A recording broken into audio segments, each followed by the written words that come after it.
Assalamualaikum warahmatullahi wabarakatuh.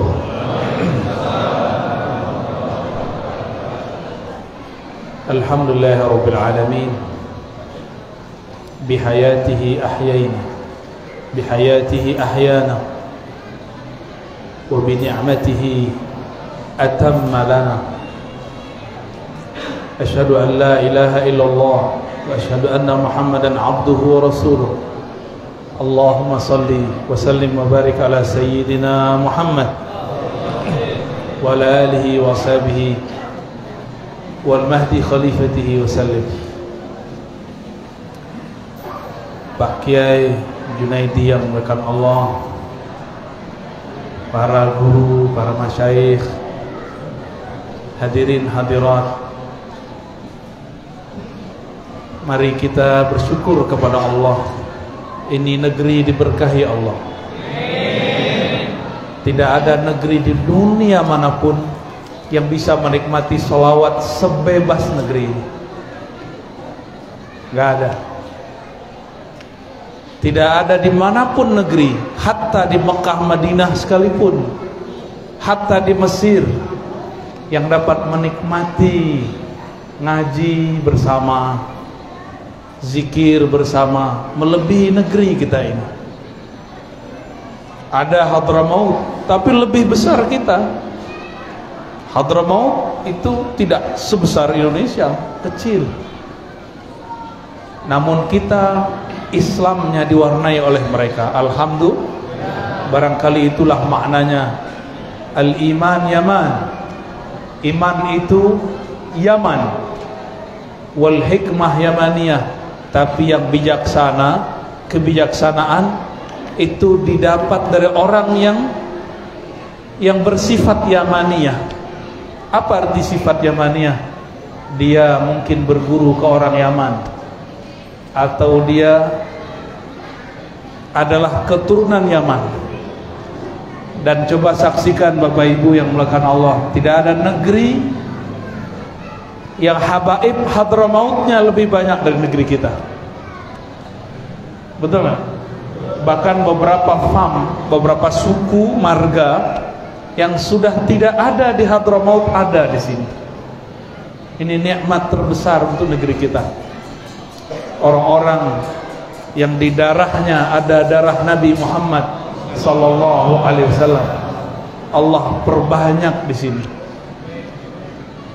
Di samping itu,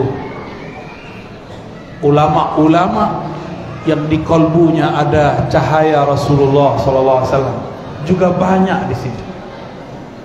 Sayyid kalau tidak ngaji ya jadi orang biasa, cuma darahnya mulia.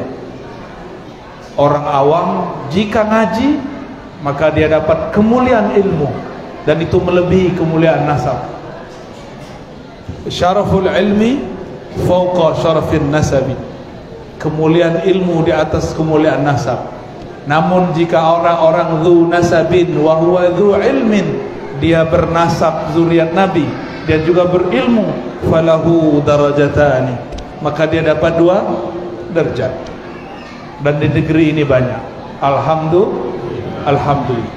Lebih jelas ini atau mic yang satu lagi?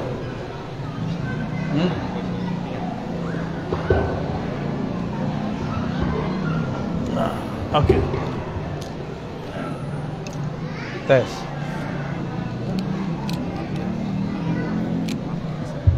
Oke. Halo. Ya. Mohon maaf agak telat keluar ya.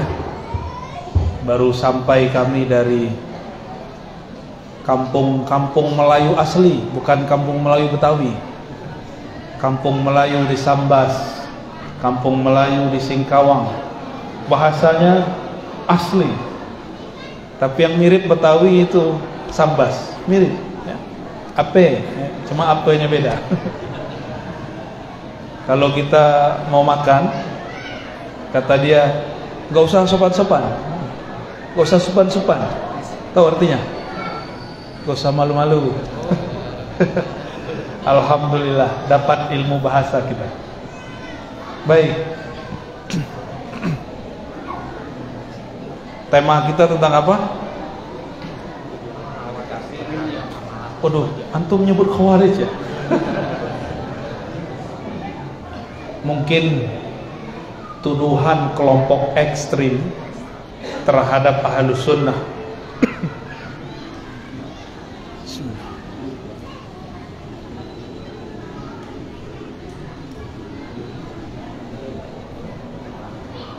Di Mekah itu ada yang lucu, Bapak Ibu, kalau azan senang berirama atau tidak? Allahu Akbar, Allahu Akbar, atau Allahu Akbar, Allahu Akbar? Yang mana yang enak? Yang kedua? Sama gitu ya. Tapi oleh kelompok tadi, kelompok ekstrim ini, azan berirama pun bid'ah. Kawan saya Syekh Muhammad Ali dari Mesir ya, tinggalnya di Kalimantan Barat. Dia dulu termasuk membid'ahkan itu. Lalu ketika dia tobat Pak dari ekstrim, dia nanya balik, kalau di Masjidil Haram itu berirama bukan? Gimana azan Masjidil Haram? Loh, kayak orang mau mercon, mau meledak. Tuar. Banyak azan di Masjidil Haram rata semuanya berirama. Kalau kita tanya begitu, dia bingung. Jadi kelompok ini katanya langsung kepada Al-Quran dan Sunnah, tapi ternyata Al-Quran dan Sunnah dengan pemahaman versi gurunya dia. Bahkan mereka sendiri tidak membaca kitab imamnya, seperti Ibnu Taimiyah. Mereka nggak baca juga. Bahkan beberapa muridnya dilarang membaca karya gurunya. Ada satu kitab Ibnu Taimiyah yang dilarang dibaca oleh murid-muridnya, pengikut-pengikutnya. Judul kitabnya Dar'ut Ta'arud Bainal Aqli wan Naql. Menolak perbedaan antara akal dan nakal. Nakal itu dalil. Dalil Quran dan Sunnah disebut nakal, bukan nakal ya. Itu kitab saya punya 5 jilid, versi paling murah. Maklum, kita tinggal di Indonesia, cari kitab yang murah-murah. Yang penting editingnya bagus ya, tahqiqnya oke. Itu kitab di Saudi, ada seorang syekh melarang jamaahnya baca kitab itu. Gimana tuh? Itu imam dia loh. Bahkan yang paling lucu, mereka menyebut Ibnu Qayyim dengan gelar Syekhul Islam. Tapi mereka tidak percaya bahwa Ibnu Qayyim benar-benar menulis 2 kitab besar dalam ilmu kerohanian. Pertama berjudul kitab Ar-Ruh. Apa judul kitabnya? Yang kenceng. Biar kalah suara anak-anak. Biar anak-anak tuh berisik, biarin. Kita lebih berisik lagi. Jangan dilarang, biarin aja ya. Kalau bisa dikendalikan, kendalikan. Tapi jangan diusir. Biarkan mereka menyaksikan bapak, ibunya, abang, omnya ngaji di masjid. Ya, jangan diusir. Usir saya pergi. Ya. Karena saya punya anak kecil juga, dan sakit hati kalau anak kita diusir dari masjid. Ibnu Qayyim punya kitab satu lagi. Itu kitab luar biasa, judulnya Madarijus Salikin. Tahapan-tahapan orang suluk. Apa arti suluk? Orang menempuh jalan thariqat kepada Allah. Gak percaya mereka. Apa kata guru-gurunya? Sekarang nih, saya kan sering Pak dengerin kuliah-kuliah bahasa Arab, muhadharah bil Arabiyah. Ya, hitung-hitung ngelatih telinga. Karena bahasa itu kalau nggak dilatih hilang. Apa kata mereka? Jangan baca kitab Madarijus Salikin Ibnu Qayyim. Tuh. Imam dia sendiri dia tahzir. Tahu tahzir? Dia warning. dia waspadai. Wajar kalau imam masjid di sini lebih diwaspadai. Ya, wajar kalau sekadar Ar-Razi dianggap subhat. Ya, saya gak marah. Imam dia sendiri dia waspadai kok. Jadi untuk apa kita tersinggung? Ya, imam dia sendiri dia masalahkan. Gimana Pak? Percaya kan nih? Hah? Ibnu Taimiyah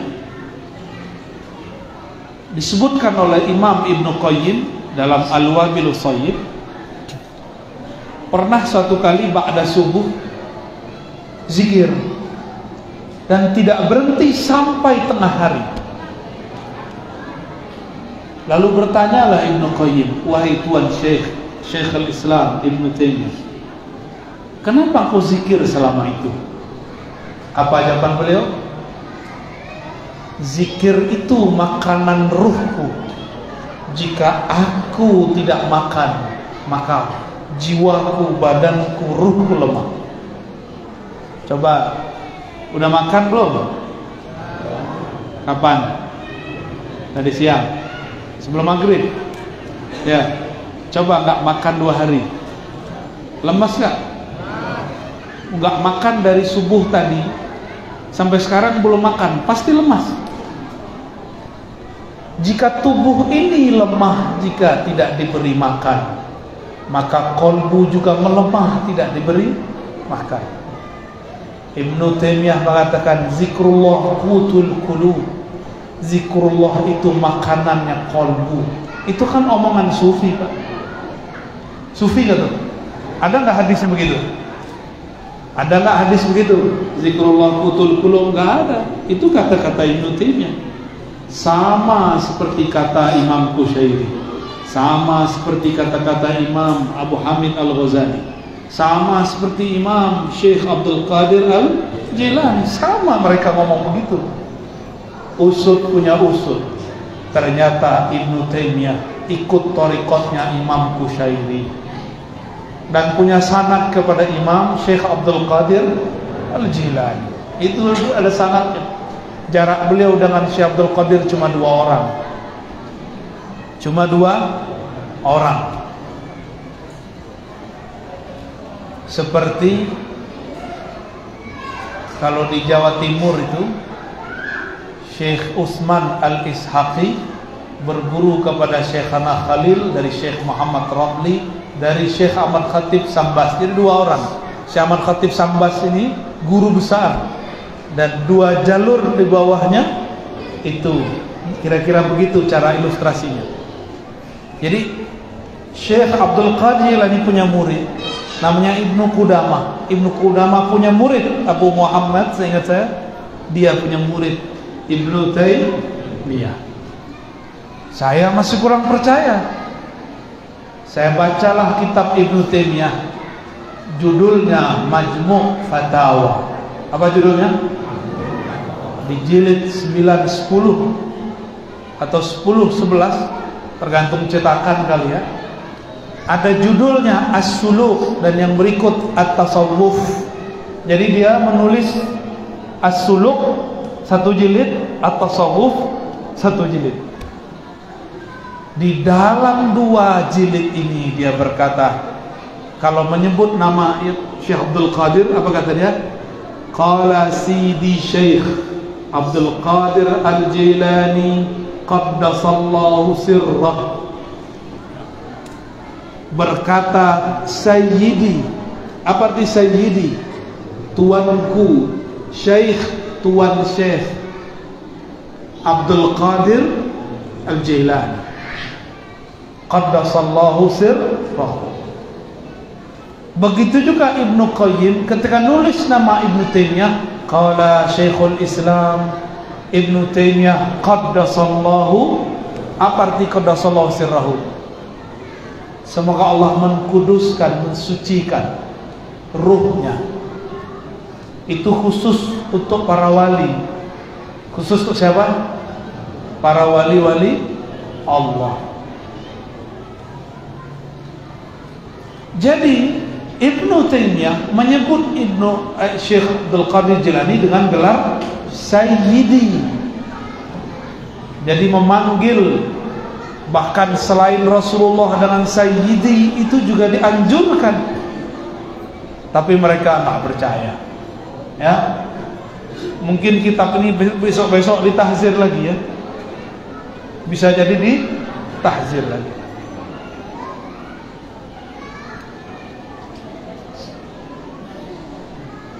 Kita barusan ngapain? Barusan antum berdiri-berdiri itu ngapain? Maulid. Baca apa? Bacanya apa? Sholawat. Apa kata mereka? Maulid itu menyerupai Nasrani. Yang menyerupai Nasrani. Bagi mereka, bagi kita, Nasrani Muslim atau tidak? Tidak. Dia menganggap kita yang maulid Nasrani. Gimana? Terima nggak? Terus mau diam? Enggak juga. Masa diam? Jadi yang cari gara-gara dari dulu siapa? Kita pernah nggak nyari gara-gara sama mereka? Nggak ada. Ar-Razi tidak pernah nyerang Salafi, nggak pernah. Ar-Razi justru mempertahankan akidah Ahlus Sunnah, mazhab Syafi'i, dan amalan para Sufi yang Sunni. Nggak ada saya menyerang mereka. Kita mempertahankan karena mereka menganggap Maulid sama dengan Nasrani, ya kita balas, bukan kita nyerang. Emang nggak boleh balas, dan kita persiapkan kitab-kitab dalilnya karena Allah mengatakan idfa billati hiya ahsan. Kalau engkau balas dengan cara yang lebih ahsan. Ahsan itu lebih ilmiah, lebih baik. Malah saya diadu-adu sama Zakir Naik, dia nggak nyambung. Zakir Naik beda bab. Itu kritik ilmiah murni, itu biasa. Emang gak boleh ngeritik orang? Kita di kampus nulis skripsi itu dirayakan kritik itu di sidang namanya, benar gak? Ini pernah nulis skripsi gak dulu? Kalau gak diuji mau gak? Gak mau kita. Justru kalau tidak diuji gak sah itu skripsi. Maka ente punya pikiran gak sah kalau gak dikritik. Beruntung kalau ada orang kritik. Masa imam kami dikritik kami gak marah? Imam ente dikritik kok marah-marah? Imam ente nabi? Ya kan enggak. Kalau bukan nabi kita udah sepakat dia bukan nabi. Biarkan kami mengkritisi. Kalau mau balas dengan kritik. Jangan dengan ittaqillah Allah yahdi. Ada yang ketawa. Pengalaman nih ya. Jangan-jangan mantan lagi. Jangan-jangan ente pernah kirim ke aneh lagi. Ittaqillah ya Razi. Masih mending. Kadang-kadang pakai brengsek ngomongnya. Kadang-kadang pakai anjing. Anjing takut kepada Allah. Ya salah. Ada yang ngomong begitu sama saya. Emang begitu Allah mengajarkan kamu? Coba antum lihat dari semua kritik saya, cara saya membalas kepada kelompok ekstrim itu. Adakah saya menganjing-anjingkan mereka? Adakah saya mengatakan mereka gila? Adakah saya mengatakan mereka dolun mudil? Ada nggak? Nggak ada. Finnar, masuk neraka, ada nggak? Nggak ada. Terus fitnah di mana? Kita mengkritik dituduh fitnah. Jadi mereka ini sudah membunuh semangat ilmiah, walaupun katanya pengajiannya pengajian ilmiah. Ilmiah itu bukan dengan qala syekh, qala fulan, bukan. Ilmiah itu data yang dinukil, diperdebatkan, uji lolos di debat baru disebut Jadi bukan kalau udah ada footnote ilmiah, enggak. Ente ngampus dulu. Jangan nggak pernah ngampus ya. Kalau pernah kita ngampus, S1 aja cukup, D3 aja cukup lah.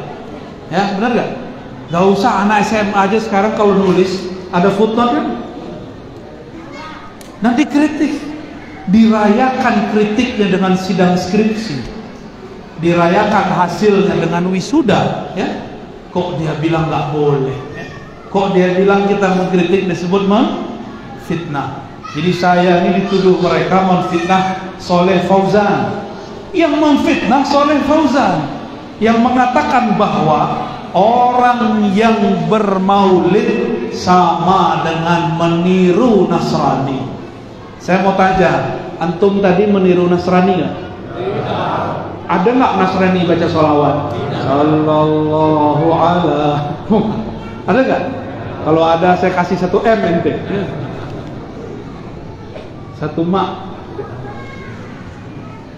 Ada nggak orang maulid nangis-nangis lagi zikir, lagi sholat? Ada? Di agama sebelah ada nggak?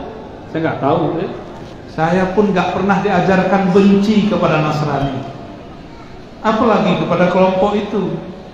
Kan irhamu man fil ard, sayangi makhluk di bumi. Nasrani ada di bumi nggak?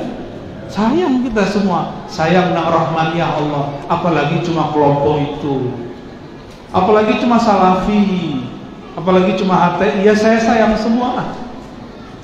Nggak ada kita benci sama mereka. Jangan salah paham, orang mengkritisi bukan membenci. Mengkritisi bagian dari menasehati. Kalau ente boleh menasehati orang, kenapa kita nggak boleh menasehati ente? Ya nggak? Paham? Ane nggak ngomong ke antum. Baik. Jadi maulid kita nih dituduh apa? Tasyabbuh bin Nasara. Mau ngamuk-ngamuk? Perlu ngamuk nggak? Nggak perlu ngamuk. Kita bantah. Sayangnya kalimat ini ada dalam kitab yang diajarkan di pesantren-pesantren modern. Ini yang saya cemaskan Bapak Ibu. Ini yang saya cemaskan. Ini cuma tinggal api dalam sekam, mau meledak nanti itu.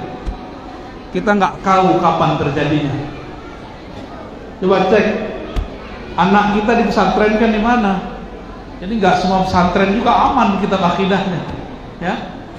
Saya ngomong begini aja dianggap cari permusuhan. Lah kita cuma ngingatin aja, kembalikan kitab akidah gurumu. Dulu pendiri pesantren itu nggak pernah mengajarkan kitab itu. Kembaliin aja ke zamannya, susah amat, ya kan? Ya, gimana? Sepakat ya? Antum ridho nggak anak kita dicekokin kitab begitu? Ridho nggak? Kalau antum naruh anak di situ, nasihatin kiainya. Karena kalau Ar-Razi ngomong nggak diterima, ya. Saya udah kawar-kawar dari dulu ya, ke ustadznya, ke gurunya, ke santrinya. Ada yang mau ikut, ada yang tidak. Apalagi tuduhannya. Tuduhannya. Kalau tadi doa jamaah nggak? Rabbi faghfirli dzunubi. Angkat tangan deh. Bid'ah nggak? Kata dia bid'ah, ya. Kata dia, Nabi nggak ada doa-doa bareng-bareng. Nabi doa sendiri. Gimana jawabnya? Punya dalil nggak? Hah? Punya dalil nggak?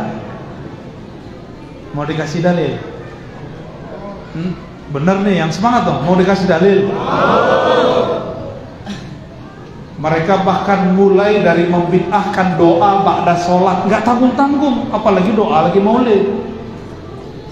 Ahli bid'ah yang nutup tadi ya, antum ahli bid'ah. Selamat ahli bid'ah, selamat bergabung. Jangankan doa lagi maulid, doa ba'da sholat berjamaah aja dianggap bid'ah. Apa kata mereka? Nabi tidak pernah lakukan. Emang itu dalil? Dalil itu bukan negasi, bukan bilang tidak pernah. Itu ente nggak tahu. Coba mereka bilang setelah sholat yang dianjurkan cuma baca istighfar sama Allah mantas salam, lantas jalan. Allahumma antas salam wa mintas salam. Enggak, itu bid'ah. Hadisnya cuma 3 kalimat. Allahumma antas salam wa minkas salam tabarakta ya dzal jalali wal ikram. Hadisnya cuma gitu, Pak. Cuma kan antum enggak paham kalau begitu doang. Benar enggak? Maka ulama kita artikan Allahumma antas salam wa minkas salam. Ya Allah, engkaulah as-salam. Berpulang assalam darimu, datang darimu. Maka hidupkan kami dengan selamat dan masukkan kami Darussalam, ke surga Darussalam. Baru tabarakta ya dzal jalali wal ikram.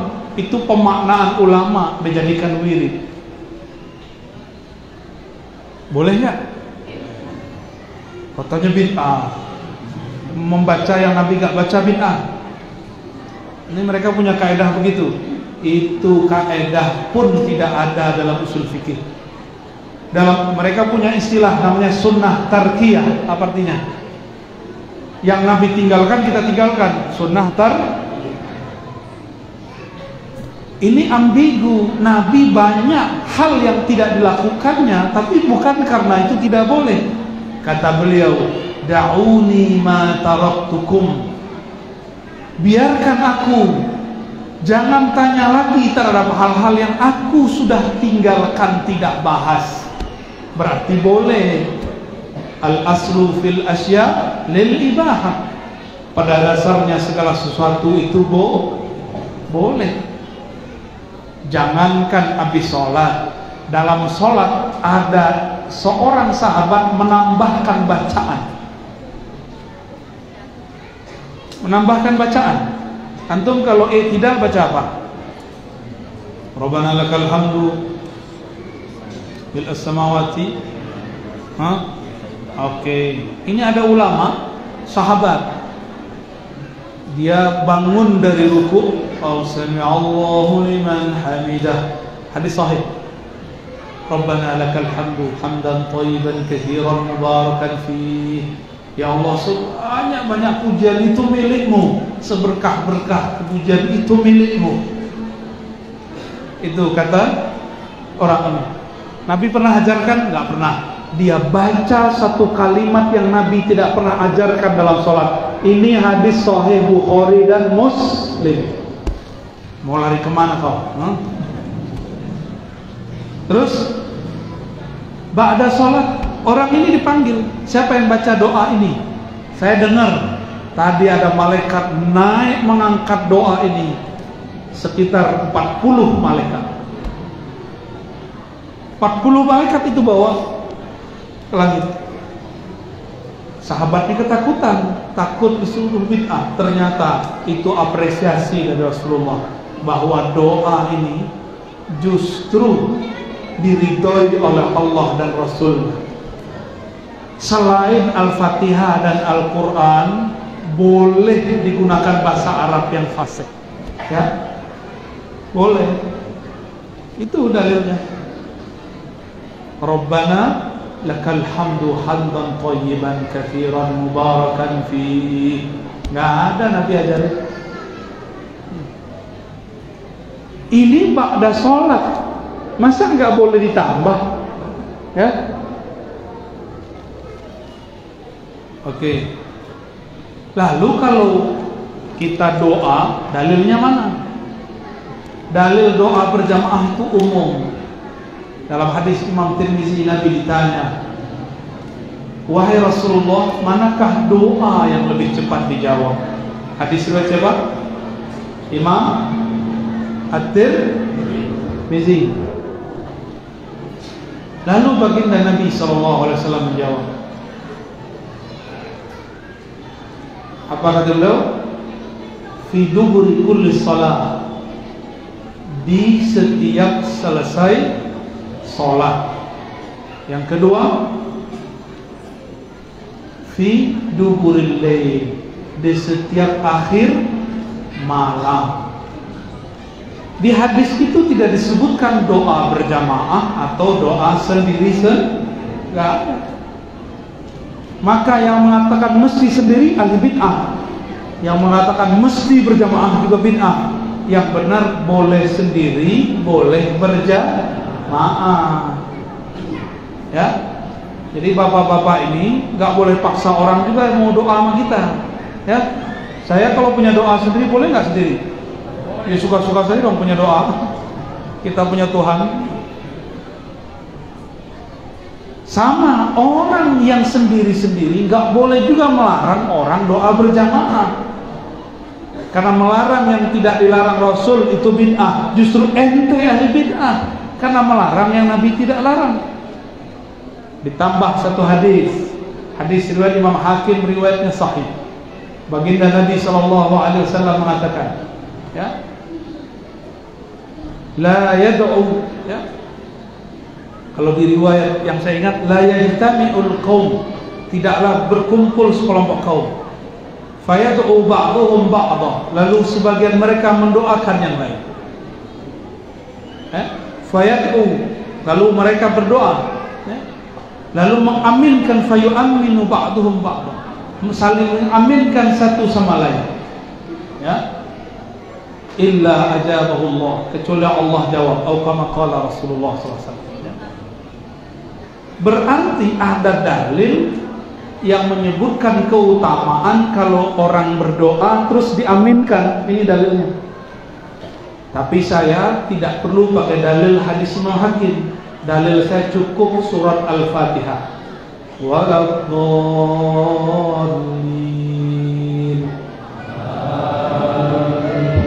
Tuh, ya? Perintah dari Nabi loh. Idza ammana fa'aminu. Jika imam menyuruh amin, maka beraminlah. Itu dalilnya. Jadi antum susah-susah nyari dalil, dalilnya di depan mata. Amin adalah doa berjamaah dalam sholat. Mau dalil lagi? Gampang. Iyyaka na'budu wa iyyaka nasta'in. Kepada Engkau kami menyembah, kepada Engkau kami minta tolong. Doa enggak? Ihdinas. Berdoa enggak? Jangankan di luar sholat, di dalam sholat pun kita berjamaah doa. Masih butuh dalil? Masih butuh dalil? Masih kurang tuh dalil Al-Fatihah. Kurang yakin nama Al-Fatihah? Hah? Itu bukan dalil. Jadi kalau ada orang nanya, gak ada tuh doa habis sholat. Jawabnya apa? Jangankan habis sholat, dalam sholat aja doa berjamaah, bro. Imam baca ihdina, kami baca amin. Kan mengaminkan. Tuh. Jadi antum itu dalil sudah seterang itu tapi silau. Saking pinternya, keminter. Ya. Mohon maaf ya. Ini baru beberapa loh saya bahas. Udah dulu ya. Tanya jawab aja deh. Saya baru sampai, khawatir kelelahan. Besok pagi ada lagi di Bintaro 9 tentang hikam. Silakan, biar antum bisa tidur malam ini. Besok pagi berangkat lagi ke sana. Ya, silakan kalau ada yang mau ditanya jawabkan. Kesimpulan sederhananya apa? Tidak ada amalan yang diturunkan ulama kita yang lalu kecuali ada dalilnya. Cuma sayang kiai-kiai sekarang tidak semua menghafal dalil. Mereka baca kitab kuning tapi tidak baca dalil. Karena dalil versi kawan itu harus Sahih Bukhari dan Muslim. Kawan bacanya Maraqil Ubudiyah. Ya, bacanya Lubabul Hadis yang nggak nyambung. Bacanya Imamut Talibin nggak bisa jawab. Alhamdulillah Allah persiapkan saya 15 tahun bergelimang dengan Sahih Bukhari, Muslim, Abu Dawud, Tirmizi, Nasai, Ibnu Majah, 6 kitab hadis. Dan ini keberkahan luar biasa. Barangkali inilah makna hadis Nabi. Nadallahu rawan. Allah beri cahaya seseorang yang mendengarkan hadis-hadisku, lalu dia hafalkan, dia hayati, dia pahami, lalu dia sampaikan seperti dia mempelajari. Beginilah dulu guru kami menjelaskan. Allah yarham Syekhna Ali Mustafa Yaqub menjelaskan persoalan kecil-kecil. Ada masalah langsung hadis, masalah langsung hadis. Karena zaman ini mereka lagi nanya mana dalilnya, bukan mana kitab kuningnya. Maka saya menghimbau kiai-kiai di pesantren, mulai upgrade kitab kita. Jangan mengkultuskan kitab kuning, yang dikultuskan cuma Al-Quran dan sunnah-sunnah yang sahih. Jadi upgrade kitab, bukan diganti, ditambah. Kitab yang lama dipertahankan, tambah yang baru. Antum butuh, kita buat daurah nanti ya, di pesantren-pesantren. Nanti kita putar insya Allah ya. Yang penting mau jadi hujjahnya ahlus sunnah wal jamaah. Wassallallahu ala Muhammad. Silakan.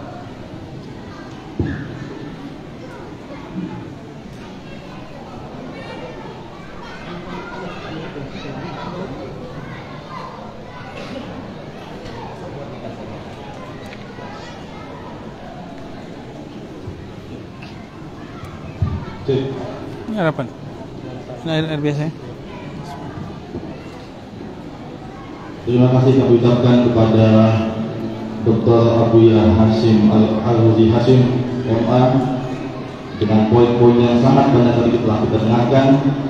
Dan selanjutnya kepada segenap hadirin, saat ini insya Allah Buya menerima pertanyaan-pertanyaan yang mungkin masih aman ada di benak hati para jemaah. Buya membuka 3 pertanyaan bagi para jemaah yang hendak bertanya. Mohon untuk tertib menyebutkan nama dan asal itu, dan dimohon untuk dengan kata-kata yang padat saja. Silakan.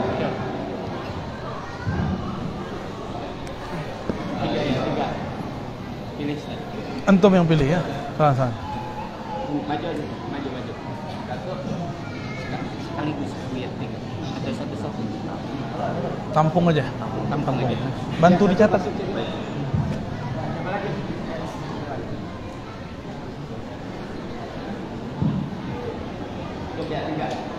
Cukup 3 penanya. Ya, mohon untuk antri Bapak ya. Yang dulu.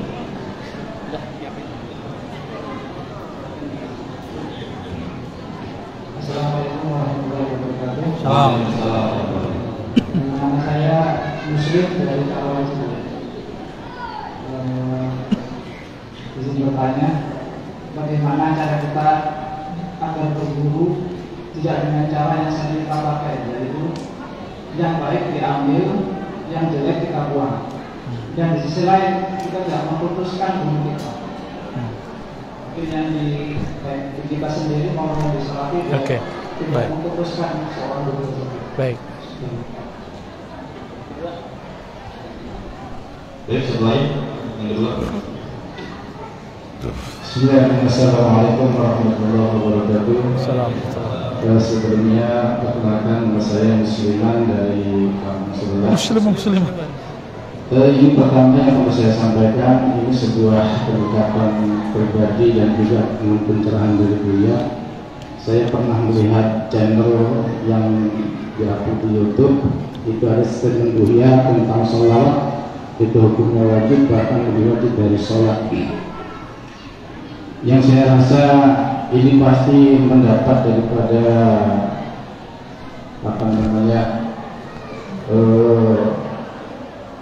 komentar-komentar miring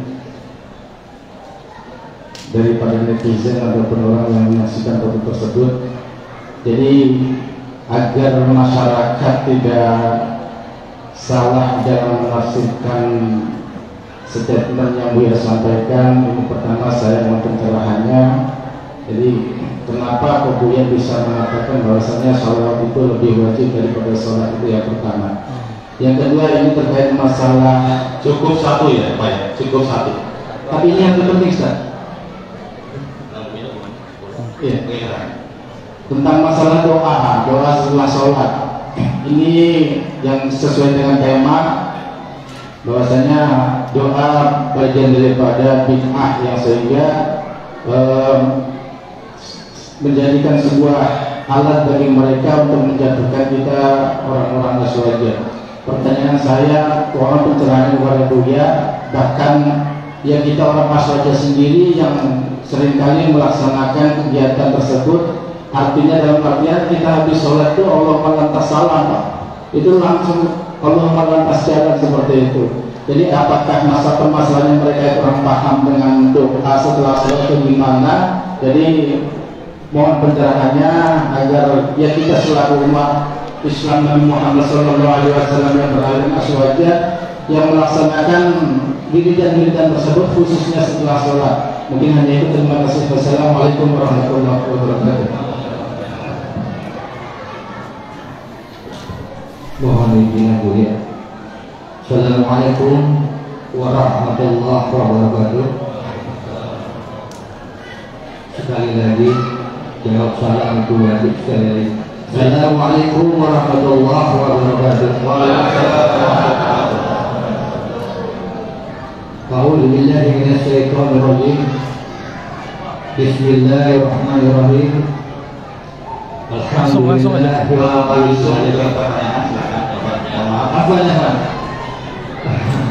Yang saya muliakan kepada guru-guru kita semua, mohon izin satu pertanyaan saja dan sangat singkat. Anda tadi mengutip Abu ya dari A sampai Z tentang mengkritik, Yang namanya pertanyaan berarti bebas. Ada satu hal yang mengganjal di dalam hati anak. Mohon maaf, Pak. Saudara atau bapak Dudung yang mengatakan Tuhan itu bukan orang Arab, lalu ditimpalkan, dijawab oleh Habib Bahar bin Ali di sini. Mohon maaf, langsung ke pertanyaan itu, Pak, silakan. Yang saya mau tanyakan, apakah Habib Bahar tersebut mengkritik atau bagaimana, dan tanggapan Abu ya seperti apa tentang statement daripada saudara atau bapak Dudung tersebut? Wassalamualaikum warahmatullahi wabarakatuh. Baik, terima kasih. 3 pertanyaan telah kami tampung. Yang pertama dari Bapak Muslim dari Karawaci, bagaimana cara berguru yang baik, Bu ya, namun juga tidak memutuskan hubungan guru yang sebelumnya? Itu yang pertama. Ya, jika antum mau berguru kepada guru yang baru, maka sowan ke guru yang lama, minta izin, minta ridho dan barokahnya. Katakan kepada guru yang lama, wahai Tuan Syekh Kiai, mohon izin saya mau ikut halaqah Syekh Fulan, mohon ridhonya, ya. Jadi jika kita mau berguru kepada guru yang baru, jangan langsung tinggalkan guru yang lama, kecuali antum jamaah umum. Kalau sudah jemaah tetap, kita minta izin kepada guru yang lama, atau kita minta sampaikan kepada orang dekatnya, mohon ridho sampaikan kepada Tuan Syekh, saya berguru kepada fulan. Itu perlu. Lalu bagaimana tidak mengkultuskan guru? Guru itu kan bukan nabi. Kalau dia bukan nabi, bisa dosa gak? Bisa dosa. Benar. Terus kalau nanti guru antum dosa, ditinggal atau tetap berguru kepadanya? Gak siap kan? Antum sama kayak Syiah. Syiah itu memaksumkan imamnya, gak percaya kalau imamnya dosa. Ini yang harus kita benerin. Imam-imam kita itu bukanlah maksum, tidak terpelihara dari dosa. Ya, jadi kalau nanti guru kiai kita beda faham sama kita, antum nggak boleh suul adab sama dia, apalagi nanti masalah politik.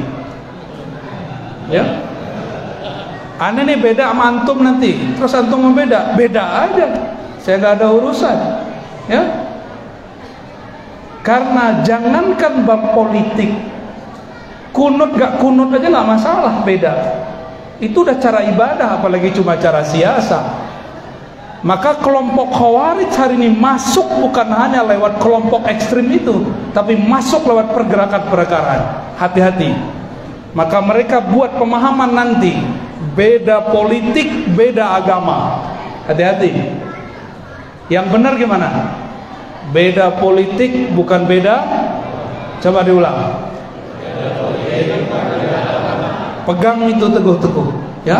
Karena ini bakal tahun panas. Tahun 2022, 2023 tambah panas.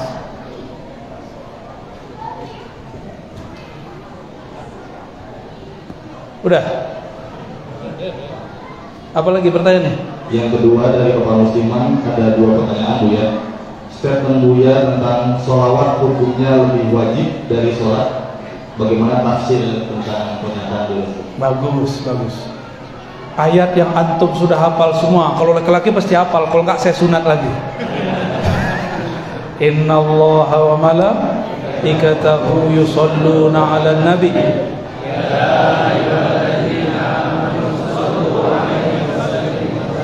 Kita dengar itu dari kecil, benar gak? Minimal sekali sejumat. Gak hafal saya sunat lagi Pak.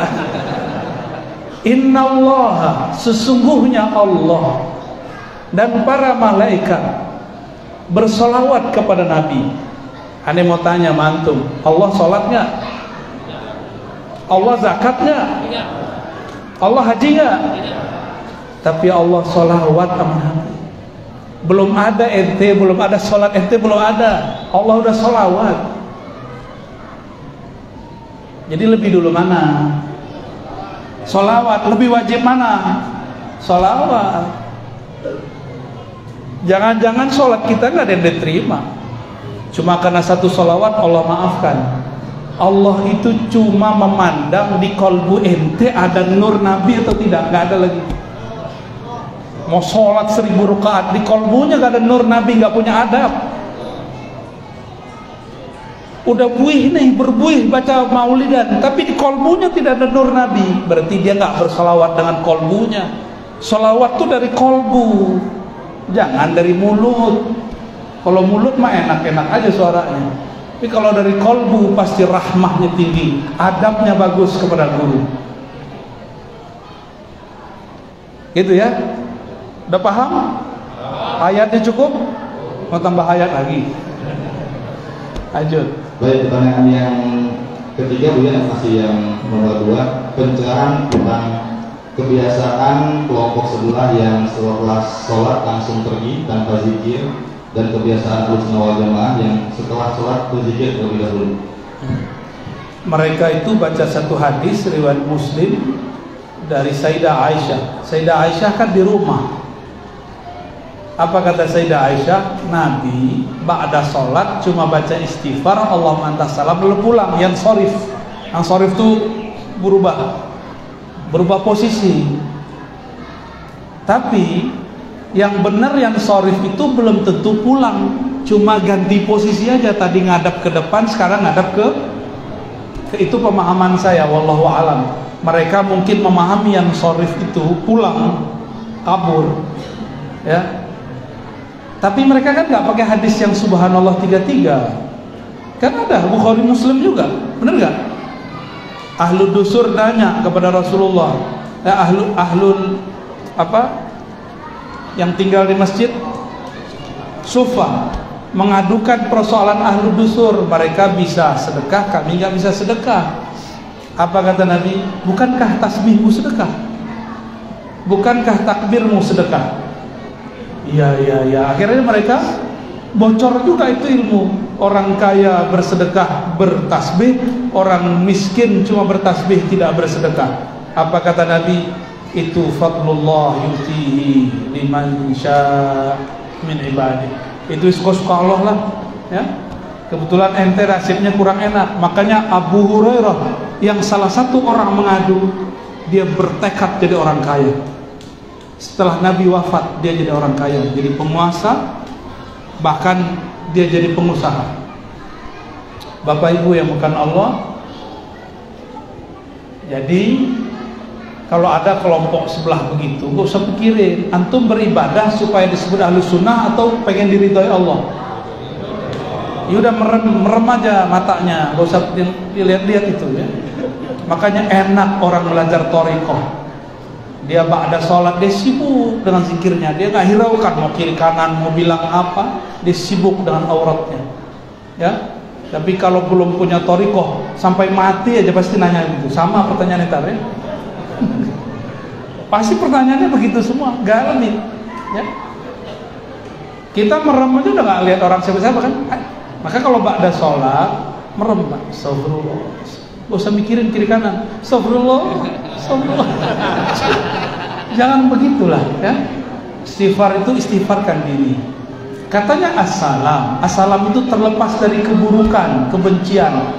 Maka kalau sudah assalamualaikum, jangan benci lagi ke salafi ya, walaupun dia lantas jalan, nggak masalah. Yang penting dia jangan kabur sebelum assalamualaikum ya. Allahumma sholli ala Muhammad. Aja depan lagi. Baik, yang terakhir ya, mensikapi pernyataan Panglima TNI yaitu Pak Dudung tentang Tuhan bukan Allah.